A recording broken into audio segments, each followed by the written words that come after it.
Hello hello សួស្តីពុកម៉ែបងប្អូនអរគ្នាថ្ងៃឡើយយើងដូរបរិយាកាសមកខេត្តនៅកោះពេជ្រម្ដងហើយនេះ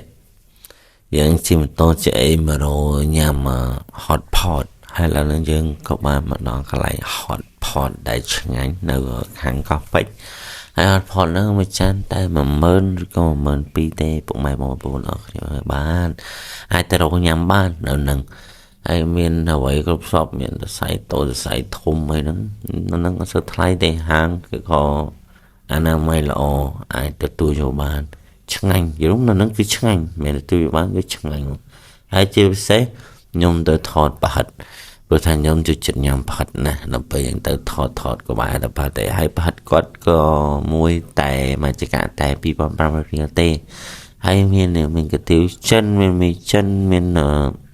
មានសួរមានអីក៏មានដែរយល់ប្រភេទបែបតសៃអីក៏មានដែរពុកម៉ែបងប្អូនពុកមីអ្នកគ្នាដល់ឡើងគាត់លក់ដាច់ណាហើយបន្តមកឥឡូវនឹងយើងក៏បានទិញបានហើយនេះ2ចាននឹងប្រហិតហើយបន្តមកយើងក៏បន្តដំណើរទៅរកកន្លែងញ៉ាំហើយកន្លែងញ៉ាំរបស់យើងនឹងអត់មានណាឆ្ងាយទេពុកម៉ែបងប្អូនពុកមីអ្នកគ្នាបាទគឺនៅខាង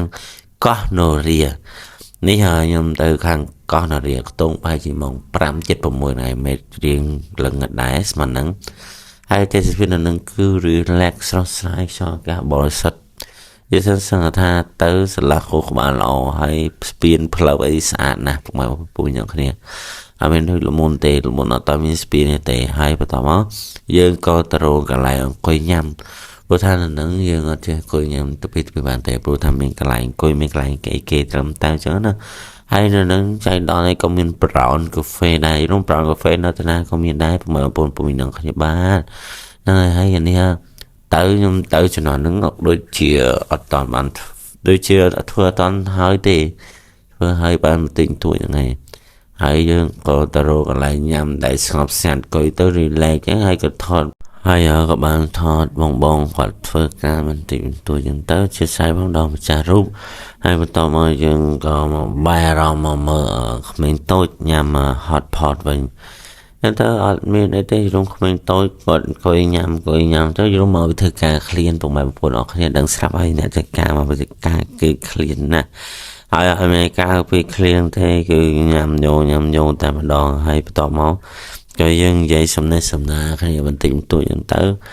ហើយនេះhot pot គេគឺមានរូបរាងបែបនេះពុកម៉ែបងប្អូនអរគ្នារឿងគេថាច្រើនណាមានឈាមទាមានប្រហិតមានអីដាក់អីយ៉ាងចឹងណាហើយមានជើងមាន់ទៀតអត់មែនត្រឹមតែមានប្រហិតទេហើយរសជាតិនេះគឺឆ្ងាញ់នេះក្មេងតូចគាត់យកកាទៀវចិនហ្នឹងដូចនំជុកយ៉ាងដែរមានប្រហិតមានអីច្រើនរបស់គេដែរណាអូខេពុកម៉ែបងប្អូនពុកមីងអ្នកគ្នាហើយយើងរៀបចំទៅវិញហើយអូខេវីដេអូហ្នឹងមានតែប៉ុណ្្នឹងហើយចាំជួបគ្នានៅវីដេអូក្រោយអូខេបាយបាយ see you